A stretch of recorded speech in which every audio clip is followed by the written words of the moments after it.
जिनका सही में सीना 56 का हो, 55 का हो या 40 का हो, दिल से बंदा शेर होता है, दिल से 56 का सीना होता है। आपकी चौड़ी छाती देखकर कोई 56 का सीना नहीं होता है। मोदी साहब, प्रधानमंत्री साहब, आपको इस सत्याग्रह से हम ललकारते हैं। चोर किसी के घर में चोरी करने जा रहा है और मकान मालिक को कह रहा है चुप रहो, कुछ मत बोलना। अगर मुझे चोर कहा तो 2 साल की सजा हो जाएगी, मुझे चोरी करने दो। ये परंपरा भाजपा लेके आ रही। 56 के सीने के साथ कहिए, अडानी मेरा मित्र था, अडानी मेरा मित्र है, अडानी मेरा मित्र रहेगा। लेकिन अगर उसने कुछ घोटाला किया है तो इस देश की खातिर अडानी को भी जांच से गुजरना पड़ेगा। लोगों को लाइनों में निकाला, अपनी माताश्री को भी लाइन में लगाया। राहुल जी को अपनी माँ का दर्द है। मोदी साहब, आपकी माँ का भी दर्द था। उन्होंने कहा इस तरह से सिर्फ राजनीति के लिए किसी भी माताओं को यूज ना करे, किसी भी बहन को यूज ना करे, किसी भी गर्लफ्रेंड को 100 करोड़ की गर्लफ्रेंड कहना गलत है। मोदी साहब, अब तो बता दीजिए, हम कार्रवाई झेलेंगे। लेकिन वो 20,000 करोड़ थे किसके? जो लाइनों में खड़े हुए लोग, नोटबंदी में तकरीबन 150 लोग शहीद हुए, वो किसके लिए? वो 56 सिंह का सीना है। क्योंकि जो सही में मजबूत होते हैं, जिनका सही में सीना 56 का हो, 55 का हो या 40 का हो, दिल से बंदा शेर होता है, दिल से 56 का सीना होता है। आपकी चौड़ी छाती देखकर कोई 56 का सीना नहीं होता है। मोदी साहब, प्रधानमंत्री साहब, आपको इस सत्याग्रह से हम ललकारते हैं। हम मानेंगे आपका 56 का सीना है, हम मानेंगे आप ईमानदार है, हम मानेंगे ना खाया है ना खाने दूंगा। आप दिल खोल के 56 के सीने के साथ कहिए, अडानी मेरा मित्र था, अडानी मेरा मित्र है, अडानी मेरा मित्र रहेगा। लेकिन अगर उसने कुछ घोटाला किया है तो इस देश की खातिर अडानी को भी जांच से गुजरना पड़ेगा। हम सिर्फ इतना चाहते हैं आपसे, हम सिर्फ इतना चाहते हैं कि ज्वाइंट पार्लियामेंट्री कमेटी बने। राहुल जी सिर्फ इतना चाह रहे थे। आपने नोटबंदी की, लोगों को लाइनों में निकाला, अपनी माताश्री को भी लाइन में लगाया। राहुल जी को अपनी माँ का दर्द है। मोदी साहब, आपकी माँ का भी दर्द था। उन्होंने कहा इस तरह से सिर्फ राजनीति के लिए किसी भी माताओं को यूज ना करे, किसी भी बहन को यूज ना करे, किसी भी गर्लफ्रेंड को 100 करोड़ की गर्लफ्रेंड कहना गलत है। ये हम लोगों ने आपको सिखाया, आपने नहीं सिखाया। प्रधानमंत्री, पूर्व प्रधानमंत्री मनमोहन सिंह जी को सदन के भीतर रेनकोट पहन के आप बाथरूम में नहाते हैं, यह कहना अपमानजनक नहीं था। एक प्रधानमंत्री का, पूर्व प्रधानमंत्री के लिए उनको सजा नहीं होगी। एक बेटे को अपने पिता के लिए नाम पूछना, उसको सजा नहीं होगी। क्यों? ये लोकतंत्र नहीं है, ये भाजपा का राजतंत्र है। और इस राजतंत्र में या तो आप उनके साथ हाँ में हाँ मिलाएंगे, अन्यथा ईडी, सीबीआई, और अब एक नई परंपरा शुरू हुई है, डिस्क्वालिफिकेशन, सदन से आपको बाहर कर दिया जाएगा। ये गाज आज राहुल गांधी जी पे नहीं गिरी है, ये गाज आज विपक्ष के आवाज पे गिरी है। आज राहुल गांधी है, कल कोई दूसरा नेता होगा, कल कोई तीसरा नेता होगा, और आवाम में बैठे हुए आप लोग होंगे कि आप सत्याग्रह में क्यों आए। किसका सत्याग्रह था? कांग्रेस का? सबको हथकड़ी पहनाओ, क्योंकि यहां पर धारा 144 लगी हुई है। अभी जाते जाते पता कीजिएगा कि शायद हम में से कितनों को वो फिर से उठाकर लेके जाएंगे। ऐसे बात नहीं बनेगी तो 2-2, 4 की टुकड़ी में आप राह चलते किसी को चोर कह दिया। अभी एक व्हाट्सएप में बहुत वायरल हो रहा है कि भैया एक चोर किसी के घर में चोरी करने जा रहा है और मकान मालिक को कह रहा है चुप रहो, कुछ मत बोलना। अगर मुझे चोर कहा तो 2 साल की सजा हो जाएगी, मुझे चोरी करने दो। ये परंपरा भाजपा लेके आ रही है।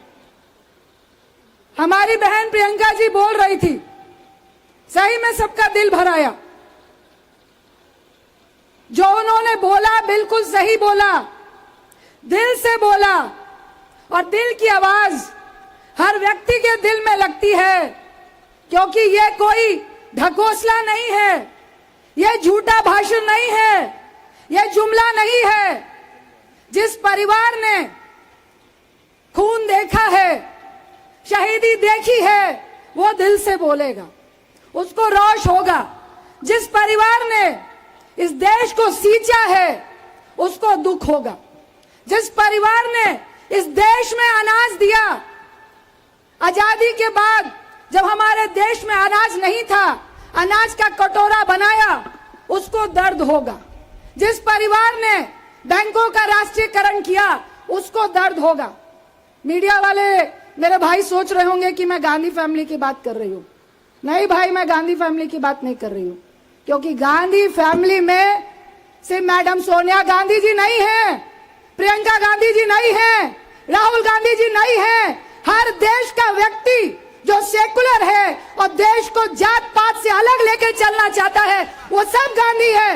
मैं गांधी हूँ, यहाँ बैठे लोग गांधी है, आप गांधी परिवार के हैं, हमारा पूरा देश गांधी परिवार है। ये राजतंत्र नहीं है, और ये हमें अब ठोक के बताना पड़ेगा कि जिस परिवार की बात कर रहे हैं, वहां अकेले प्रियंका गांधी नहीं खड़ी है। मेरी बहन भी प्रियंका है, मेरा भाई भी राहुल है, मेरी माँ है मैडम सोनिया गांधी, आपकी माँ है मैडम सोनिया गांधी। वो अपने घर को भरने के लिए, अपने परिवार के लिए आपको नहीं सींच रहे।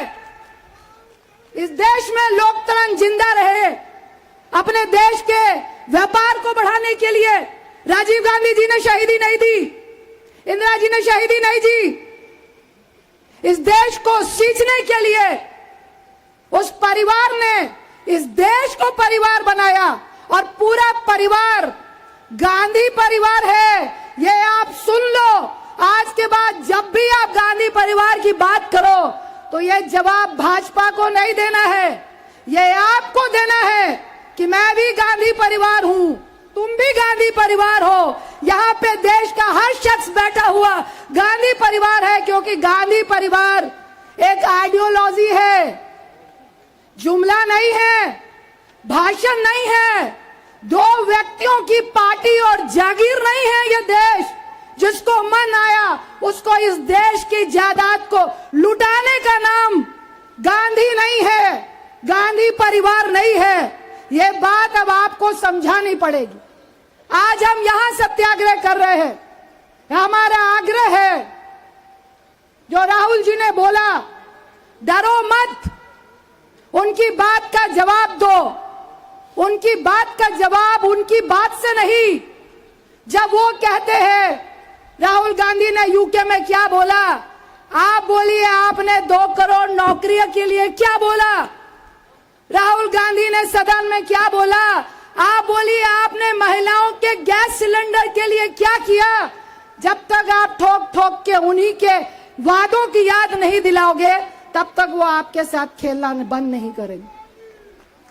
आज ये बहुत जरूरी है कि आप उनके झांसे में पड़ रहे हैं, आप उनकी बातों में पड़ रहे हैं, उनकी बातों को दरकिनार कीजिए, थूक फेंकिए ऐसी बातों पे, ऐसे जुमलों पे, और कहिए जो वादे किए हैं उनको लेकर आइए। हम भी आज से भाजपा को मानेंगे। आज इसकी जरूरत है, चाहे नोटबंदी हो, जीएसटी हो, किसान के काले कानून हो, और आज अडानी घोटाला हो। क्या हमारे पास मुद्दे नहीं है? क्या हमारे पास बोलने के लिए कुछ नहीं है? क्यों हम मूक दर्शक बने हैं? बुरा लगेगा, हम लोग को ही बुरा लगता है, गुस्सा आता है। अकेला प्रियंका जी नहीं लड़ पाएंगी, अकेले मैं नहीं लड़ पाऊंगी, अकेले राहुल जी नहीं लड़ पाएंगे, अकेले कांग्रेस नहीं लड़ पाएगी, जब तक आवाम का साथ नहीं मिलेगा। और वो पार्टी के लिए नहीं है, आपके लिए है। आपके रोजगार के लिए, महंगाई के लिए है, महिलाओं के गैस सिलेंडर के लिए है, महिलाओं के सम्मान के लिए है, एक विपक्ष के नेता के सम्मान के लिए है। आज जिस तरह से डिस्क्वालिफिकेशन हुआ वो राहुल गांधी का सम्मान और असम्मान की बात नहीं है, एक सांसद के सम्मान की बात है, सदन के सम्मान की बात है। लोकतंत्र की सबसे बड़ी पंचायत में राजतंत्र बनाने का अपमान की बात है। उस अपमान का बदला लेना है तो राहुल गांधी के डिस्क्वालिफिकेशन का बदला आपको लेना पड़ेगा। सदन पक्ष और विपक्ष दोनों से चलती है, ये परंपरा इस देश में हमेशा रही थी, हमेशा रहे, इसके लिए आपको लड़ना पड़ेगा। अन्यथा मुझे कहना पड़ेगा कि देखिए अच्छे लोग बार बार नहीं आते हैं, बार बार नहीं आते हैं। आपके लिए लड़ने के लिए अगर आवाम मुर्दा होगी, जो कबीर जी का एक दोहा था कि साधो ये मुर्दों का गाओ, अगर हम मुर्दा हो गए तो धीरे धीरे नेता भी गायब होते चले जाएंगे। ये आपको अपने लिए लड़ना है, इस देश के लिए लड़ना है, इस लोकतंत्र को बचाने के लिए लड़ना है और इस लोकतंत्र में ऐसे तानाशाह को हटाने के लिए लड़ना है जो इस देश को बर्बाद करना चाहता है। गांधी वो वाला परिवार नहीं जो भाजपा कहती है। अब मुझे लगता है अगर हम हर गांव, हर कस्बे में इस बात को लेके जाएं कि मोदी साहब अब तो बता दीजिए, हम कानूनी कार्रवाई झेलेंगे, लेकिन वो 20,000 करोड़ थे किसके? जो लाइनों में खड़े हुए लोग, नोटबंदी में तकरीबन 150 लोग शहीद हुए, वो किसके लिए? जो काले कानून के लिए 700 किसान शहीद हो गए, उसके लिए आपने पार्लियामेंट के अंदर शोक भी नहीं जताया, किसके लिए? यह सवाल अब आपको करना पड़ेगा।